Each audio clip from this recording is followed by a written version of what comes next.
Our next speaker is Joanna. My next speakers are Joanna and Ruth.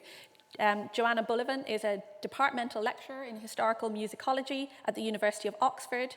She has developed digital learning resources at the British Library, consulted on National Trust's Elgar Ingenious Therapy project, and undertaken school workshops on Delius, Elgar, and the British String Quartet. Ruth Hopkins is a director of the Cantu Ensemble, who bring history to life for modern audiences through interactive concerts and immersive musical experiences for cultural events and heritage sites across the world. So I'll leave you now with Ruth and Jo.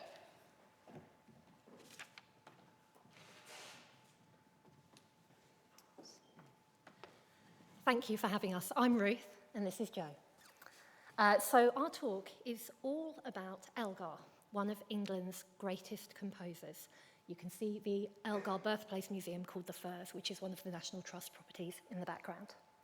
So I've been working with the National Trust for several years, and I was asked to explore how to reimagine the Firs as a museum. If we move on to the next slide, you'll see a black and white picture, and our challenge is, how do you engage children in the story of a classical composer that they've never heard of when they're not particularly interested in classical music? So for me, as a classically trained musician, this is my life, I love it. And I think that the key thing for me about music is that you play music. And so this has been the crux of us exploring Elgar's story with kids, and we explored 10 different audience groups: children in care, primary schools, special needs schools, specialist music schools, to get an idea from them about what was important about Elgar's story. So if we move to the next slide, our entry point with the kids was Elgar's bike. He called it Mr. Phoebus, and he loved cycling.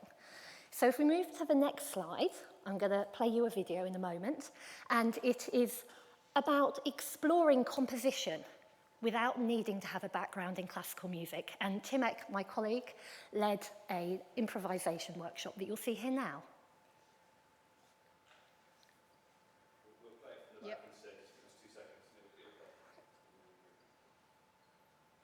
I love this video.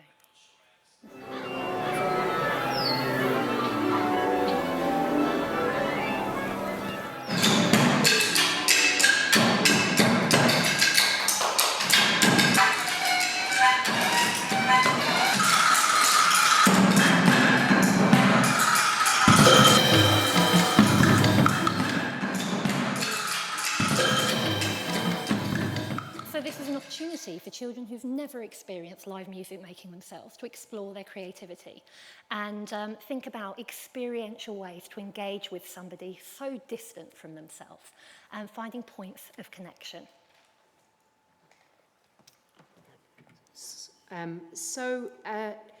To move on, this was sort of the point of the project. So Ruth had already been doing these projects with the National Trust in Worcestershire, doing a series of workshops, and this was sort of me enter stage right at this point. So that was the Curating Elgar project. And then I was coming at this to this as a music historian, and my initial concern was sort of like, I want to tell everybody about Elgar and engage them with what his music sounds like, but also things like his manuscripts and those kinds of objects that are associated with music heritage. So in music, we've got that complexity of the heritage where we have multiple different kinds of objects like recordings, manuscripts, published scores, instruments, and Mr. Phoebus.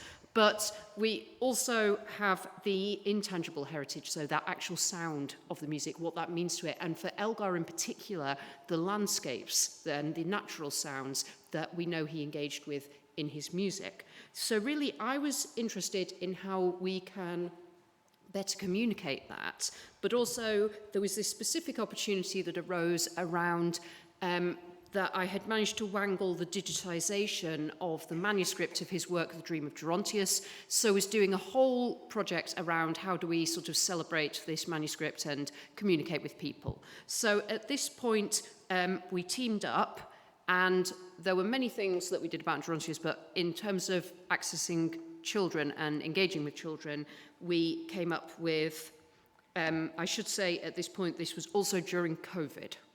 So we came up with 2 interactive Zoom workshops, one for mainstream primary pupils and one for children at a special school with special educational needs and disabilities. So we're now going to talk more about them. Oh, I'll do that, yeah. So a large area of what I do is bringing music to children in neurodiverse settings. And we looked at the sorts of hobbies that Elgar enjoyed, which you can see here. If we move on to the next slide. You can also see that Elgar loved playing games and jokes, and you can see a musical joke on the left-hand side. He spelt Bach, the composer's name, in musical language. And the next video we're going to play is an example of some of our participants face-to-face interpreting some of Elgar's hobbies to some of his music from the quadrilles that he composed.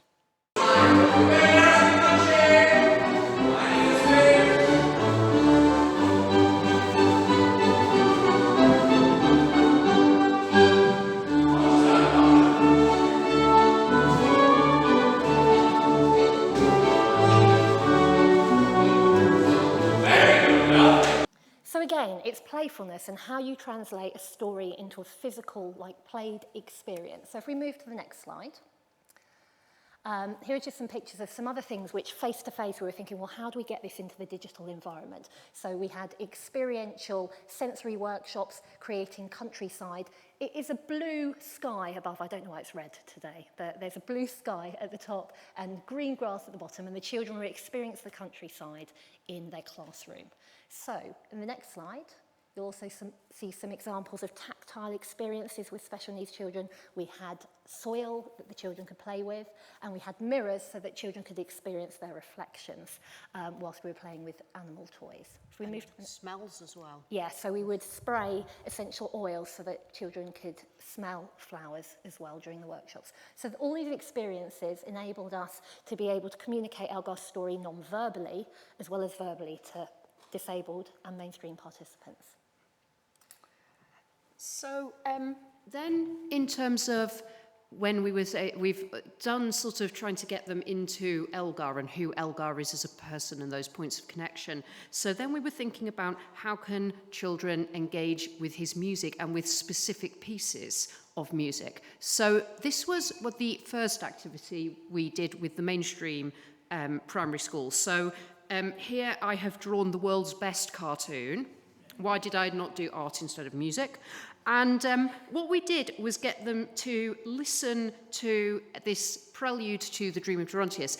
And this is a piece where Elgar, with his publisher, agreed that certain themes that emerge in this prelude have names, and they are things like fear, despair, sleep, for example. So there's already kind of the bare bones of a story there. And also The Dream of Gerontius, Gerontius means old man. So what I did was take 4 panels and come up with a cartoon story about what was going on in the music here. So we've got the granddad goes into the woods, he falls asleep, he wakes up frightened, and then he gets comforted by a friend. And so what we did then was invite them to make their own stories, so to have a listen, make their own stories about what might be going on, and to draw them in that sort of 4-panel format. Then another activity that we did, we took actually a slightly different piece of music, but one which is super fun. So again, one of Elgar's Enigma variations, we know from what Elgar said that he sets the first 30 seconds of one of the variations as a challenge of someone said, can you compose this? And he was like, yes, I can. And what it is Dan the bulldog falls into the river, paddles along to find somewhere where he can get out, crawls back up the bank, and then barks. And this is about 30 seconds of music where we know exactly what Elgar was trying to do. So what we thought we'd do here is actually use this to teach children about musical notation in the mainstream primary school. So are you doing next slide? Oh, yeah. Oh. So we gave them an introduction into how visually you can represent sound. Again, storytelling in different domains. And you can see the ladder of a musical scale going up as you go higher, and the way you can create a slur with a line or a spiky note with a dot. And so we played the music to the kids, and they had to guess which segment of the music corresponded to what they were hearing. And you can see that in the next slide. We had to get we got them to order them, and we've put it in the correct order, D, A, B, C, so you can listen to the music and see visually how that sound is represented. So, yeah, I'm going to... Oh, no, I can't use the red thing, but we'll listen to it and we'll shout out letter names so you know where we are. Okay. Oh, sorry.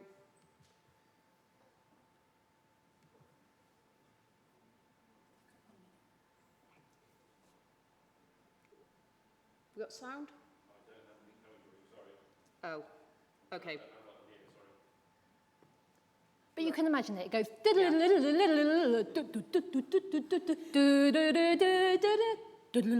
Yeah? Yeah. So you can see all of them. It sounded much nicer in the real thing. But, Yes, but exactly. it's very easy to see it. Yeah. So they loved that game. And then people had an access point. So Yeah. I'll come back over here. So And they were all able to complete that challenge of putting the things in the right order as well. Yeah. And then that automatically makes the language of music more accessible. So we decided to adapt this for the special needs environments, thinking about actions and linking that through to Makaton Sign Language, and thinking about how we can create engagement in a way even when it's non-verbal. Yeah, so for example, we listened to the short piece of music that we haven't been able to listen to, but then alongside it, after a few practices, we could do, for example, Dan falls into the river, he goes swimming to find a place, he climbs out, and then he barks, woof. So, yeah, you can see we're both used to performing. So this was, and this showed how it was, we actually spent much more of that session talking about the children's own dogs and dogs in general and going cycling and things like that, but we were able to find those points of connection and to get that sort of multi-sensory experience into the workshop, even though it was on Zoom. So, you want to talk about the children with more severe needs? Yeah. So, one of the most fascinating parts of doing this is even children who will never be able to speak can engage with someone like Elgar. And this video demonstrates a child who has never vocalised in this way before, and we managed to capture it on film. A highlight for me was working with one of the boys who has profound and multiple learning difficulties, and he suddenly started vocalising back.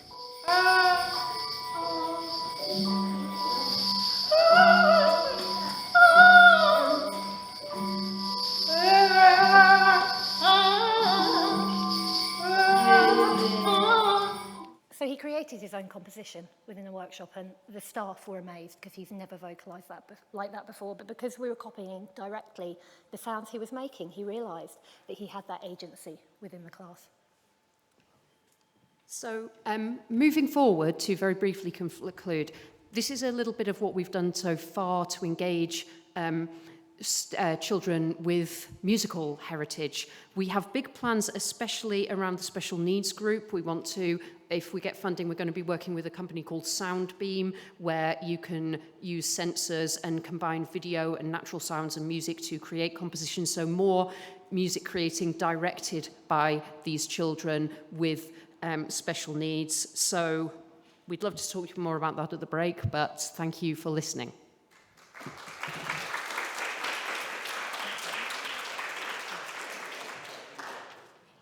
Thank you so much for that very interactive piece. Our next paper is by Abigail Fine.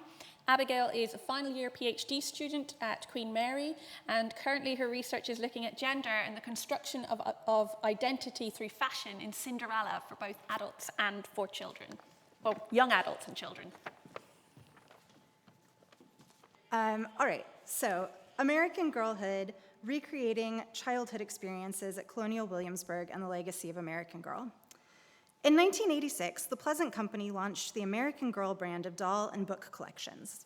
At its outset, American Girl, often shortened to AG, had 3 dolls associated with different periods in American history, including early 19th century Swedish immigrant Kirsten, the Edwardian-era Samantha, and a World War II-era girl, Molly. Each doll came with 6 books telling her story and her designated time period. For many American children, especially girls who grew up in the 1990s and early 2000s, these dolls served as status symbols and avatars. Like similar to how with Sex and the City, people ask if you're a Carrie or a Samantha, girls would ask which AG doll you were, and a lot of girls were, in fact, Samantha's. AG was purchased by Mattel in 1998 for $700 million, and the brand now includes more than 17 historical dolls in their books, along with the yearly Girl of Today dolls and their stories, as well as films, a magazine, advice books on topics like puberty and bullying, and interactive retail locations in several major US cities. In 1991, AG introduced Felicity Merriman, a 9-year-old girl living in Williamsburg, Virginia in the mid-1770s at the cusp of the American Revolution. Carolina Acosta Alzuru and Elizabeth P. Lester Rushan Zamir point out that Felicity's personal trajectory reflects the national trajectory. They write, quote, "Felicity continuously rebels against 18th century social norms. Her rebellions are explicitly associated with the colony's struggle for independence." Across her 6 stories, Felicity grapples with the limitations society has placed on her because she's a girl, and she grows in political awareness. Her family wants independence from the British Crown, while her best friend's family is loyalist, and eventually the girls are separated by the war when her friend's family moves to England. As Felicity watches huge events unfold and witnesses massive protests in the colonies, she also learns that her voice matters, even in small actions. In her second book, Felicity Learns a Lesson, Felicity joins the colonists' protest against taxation on tea when she chooses not to drink it at her etiquette lesson, bucking peer pressure. Unlike with the other dolls, whose towns were either fictional, like Molly's hometown of Jefferson, Illinois, or had progressed with time, like most places do, and were well into the 20th century by 1991, Williamsburg still operates as a living history museum, which made it possible for children to visit Felicity's world in a material way. Colonial Williamsburg, or CW, began in the late 1920s when John D. Rockefeller Jr. took an interest in the town and decided to restore it to its 18th century appearance, for better or worse. The city became a tourist destination with the rise of the automobile, and by the 1990s, it was the largest living history museum in the United States, as well as a top-notch research center. Importantly, the costumed interpreters at Colonial Williamsburg are not hobbyists or volunteers, but full-time employees with paid research days. Felicity was designed with Colonial Williamsburg in mind. AG founder Pleasant Rowland and Valerie Tripp, the author of the Felicity books, made many visits to CW while developing the doll, and a CW employee, Sandy Bradshaw, worked with AG to design Felicity's clothing and accessories. In the mid-1990s, the CW Foundation worked with Pleasant Company to develop the Felicity and Williamsburg tour package, which launched in the summer of 1997.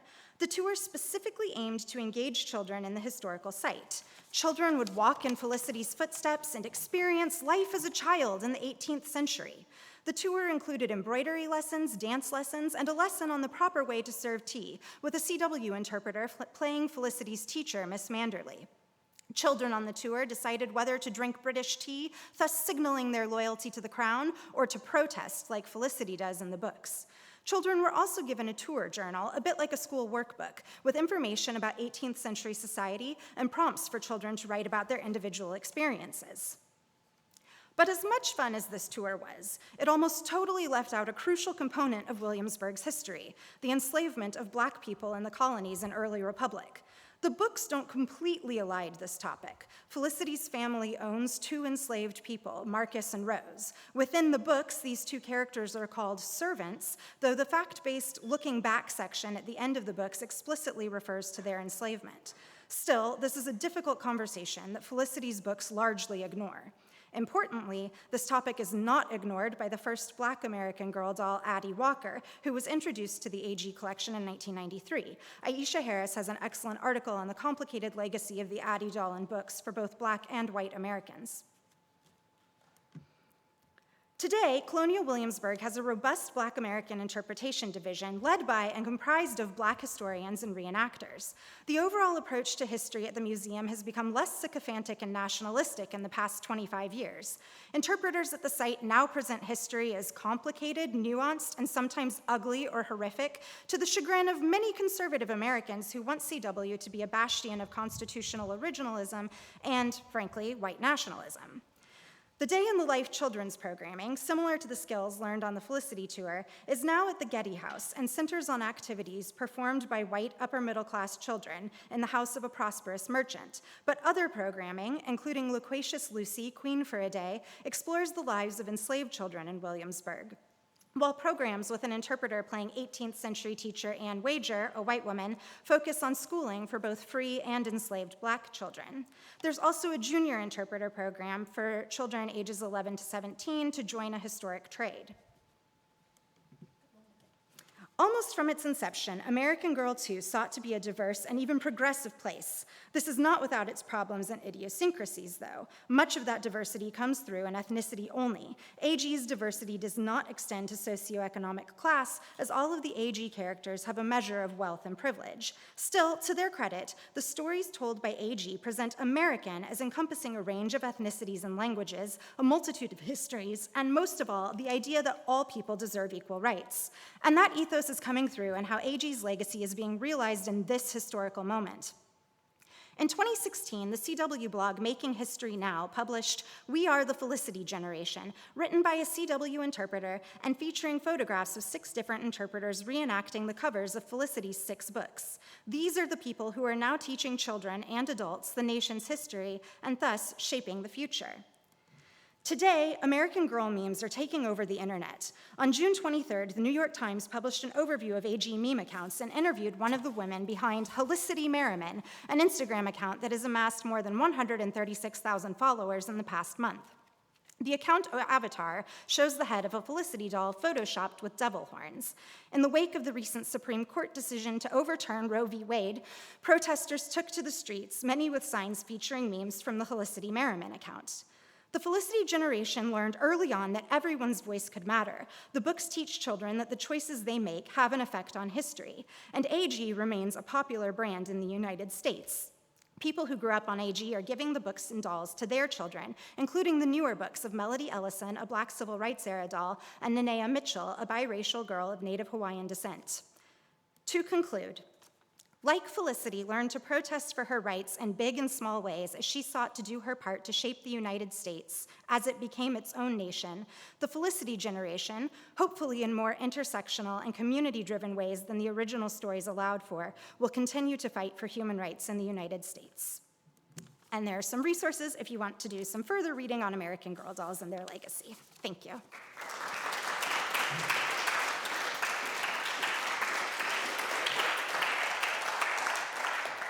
Thank you so much, Abigail. And that's really interesting given sort of current discourse around the National Trust as well here in the UK, engaging with more difficult histories. Our final paper today is by Victoria Phillips. And Victoria Phillips is currently based at Wolfson College and the Oxford Centre for Life Writing, where she's working on a biography of Elaine Lansing Dulles. She is also director of the Cold War Archival Research Project, the History and Culture and Diplomacy Project at LSE, and History Online. I think this is an online project. Yes. I'll leave it over to you, Victoria. Okay, thank you so much. I just want to make sure I'm sharing my screen. Are you getting it? Are you seeing my screen? Yes, we are. Okay, great. There we go, slideshow. I'm afraid that my view of America right now and the view that I'm going to give is not as optimistic. It's a bit clandestine. With that, I will begin. This is really a project of history that I started thanks to a student who found these trading cards, then they were acquired by the Gilder Lehrman Institute of History in kind of strange put together form. But I became very interested in them as propaganda. This is I'm talking about the Bowman trading cards. They were called the Fight the Red Menace trading cards and were issued in 1951 with planning that really started in 1949, as I was to find out. This is the package of trading cards. And this is the wrapper, the gum wrapper, because of course the pack of 5 picture cards came with bubblegum in a Fight the Red Menace wrapper. So, what's the backstory? Basically, what I'm looking at is how the cards were used as propaganda to train American children. So the Cold War turns hot in 1949, particularly threatening to the United States, as Hiroshima and Nagasaki are confronted by Kazakhstan and Russia's explosion. So how do we get to this trading card, which teaches the children about what could happen to them with the communists now having the bomb? And I was most struck because this does not look like it's a card appropriate for children, particularly in our day. And I started becoming fascinated with the texts, with the colors, with the visuals, and asked how and why did this happen? Particularly this text, but actually we are growing stronger by realizing that this could happen to us. And this seemed to me to be a big part of the fear management program that was going on in the United States under Eisenhower later on. So later that summer, 1949, the State Department launches something called the Private Enterprise Unit and engages with the Topps Bubblegum Company, among others. The themes are that are engaged by this group: public and private partnerships of existing institutions should avoid misconceptions and errors of judgments that have sullied the good name of the United States, thus undoing the effects of the Department of State Information Program. The creation of new institutions, both public and private, come under the auspices of the Central Intelligence Agency. And particularly active in psychological warfare. And why children? Now, this is addressed directly because through children, the trading cards become a topic of conversation at home with the parents and enable the transmission of ideas. So I was particularly struck by this idea of the child as conduit to the adult. 1949, the bubblegum and Topps project become a part of the Children's Crusade. Because the appeal of gum is historic, the picture cards appeal to the child's curiosity and avidity through what is called by the psychological warriors the eye gate, which I think is a fabulous word. It taps into the natural human insatiable collector's instinct. The subject matter of the picture cards is assiduously studied by children. And then there's international appeal, and there is some card idea that these cards will be dropped, much like chocolate bars, as a weapon of democracy with balloons. So much like the Berlin blockade and milk becoming a weapon of democracy and those chocolate bars coming down, these trading cards could come down as well. So what was the message that should go on? Topics should avoid boasting, showing proper reserve, but should demonstrate the prowess of the United States. And even modern dancer Martha Graham was suggested as a possible topic of the card. The end of the document concludes the list could go on and could even include, quote, useful gimmicks US. I'm curious about that.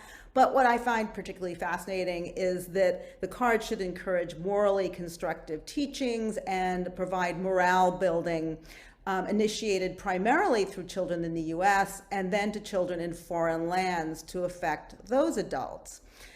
This is the special treat launch. The Korean War in 1950 begins. The Crusades take off. This is a private crusade for freedom, which engages children and balloon drops, and is funded by kind of engaged by Eisenhower, who is then not president.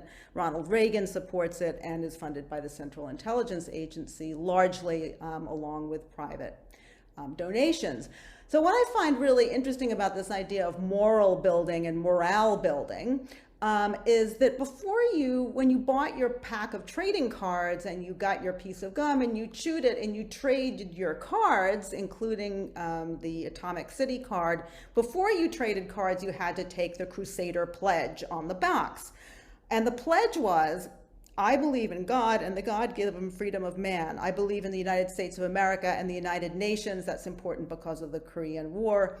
I believe in government of the people, by the people, and for the people. Against any system which enslaves man and makes them merely tools of the state. I pray that they may be delivered from oppression. I pledge my faith, loyalty, and devotion to the cause of freedom for all mankind. And this kind of universalism, this bringing God onto America's side is not, of course, not unfamiliar in warfare, but I think it becomes, for me, particularly significant in today's world. Topics addressed by the 50 playing cards, the Bowman cards, were Korea, military hardware, atomic warfare, geography, Berlin, specifically as a country or city, biography, workers, African Americans, the common man, woman, and child. And I'm just going to very quickly, because I don't have much time, flash through some of these cards so you can see kind of the level of violence, of color, of engagement with the children. And of course, as we can see here, they're particularly targeted towards boys. Military hardware, atomic warfare, what happens during atomic warfare, geography, really tells the story of how this was a global Cold War understood by the United States. A card here is Finland, which I didn't understand terribly well until, of course, recently, the importance of Finland. Berlin, of course, is the Cold War hotspot.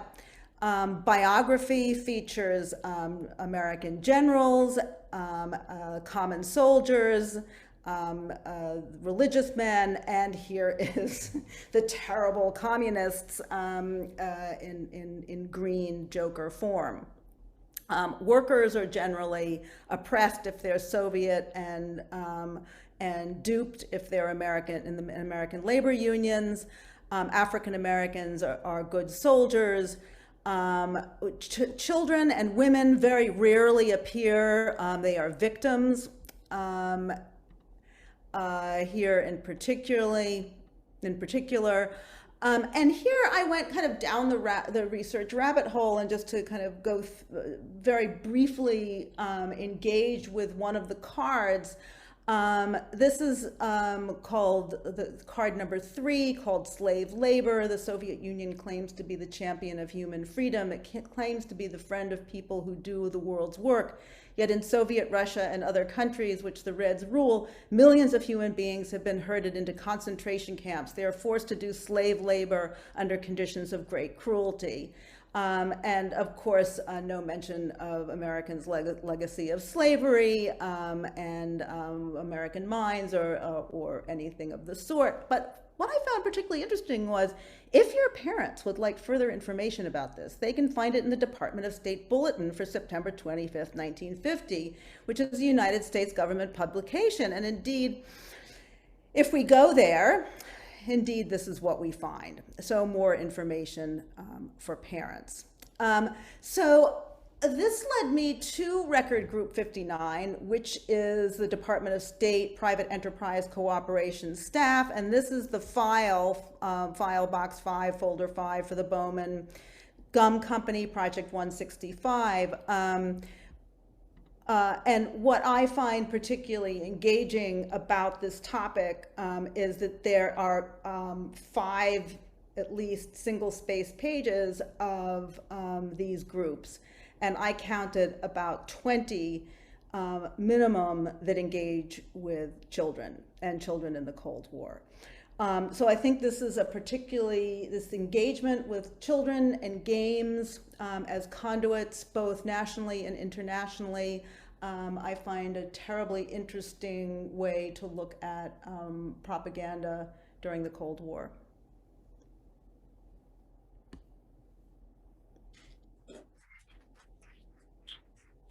And that concludes my talk.